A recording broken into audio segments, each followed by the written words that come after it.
দুর্নীতির মামলায় আসামি হলেন একসময়ের দুর্নীতিবিরোধী শুভেচ্ছাদূত সাকিব আল হাসান। দেশের শেয়ার বাজার থেকে ২৫০ কোটি টাকারও বেশি কারসাজি করে আত্মসাতের ঘটনায় সাকিবের বিরুদ্ধে এই মামলা করেছে দুর্নীতি দমন কমিশন। পুরো ঘটনায় ৪ মাস তদন্ত করার পর এই মামলার সিদ্ধান্ত নেয় দুদক। মামলায় সাকিবের সাথে আসামির তালিকায় আছে আরও ১৪ জন। ব্যাটিং, বোলিং কিংবা ফিল্ডিং করে একটা সময় পুরো ক্রিকেট বিশ্ব মাতিয়েছেন দেশসেরা ক্রিকেটার সাকিব আল হাসান। ছিলেন তরুণদের আইকন, যার কারণে দুর্নীতি দমন কমিশনের শুভেচ্ছা দূতও করা হয় তাকে।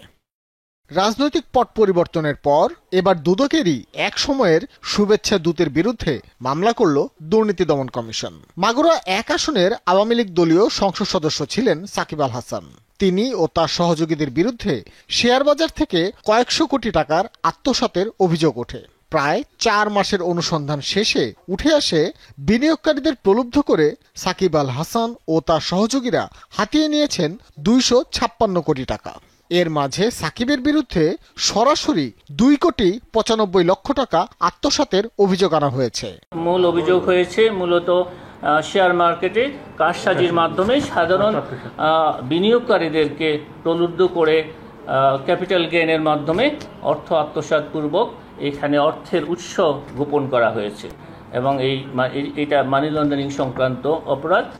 দুদকের মহাপরিচালক জানান, সাকিব আল হাসান এখন ফৌজদারি মামলার আসামি। তার বিরুদ্ধে তদন্তকারী কর্মকর্তা আইনানুগ পদক্ষেপ গ্রহণ করতে পারবেন।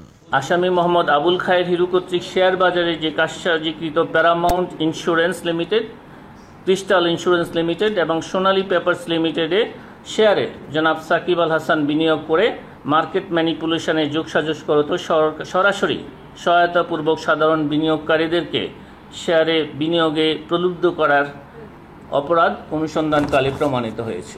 শেয়ার বাজারের এই কেলেঙ্কারির ঘটনায় সাকিব আল হাসান ছাড়াও আসামির তালিকায় রয়েছে আরও ১৪ জন। এখানে কোনো ব্যক্তি বিশেষ না, এখানে আমরা দেখছি যে অপরাধটা কিভাবে সংগঠিত হয়েছে।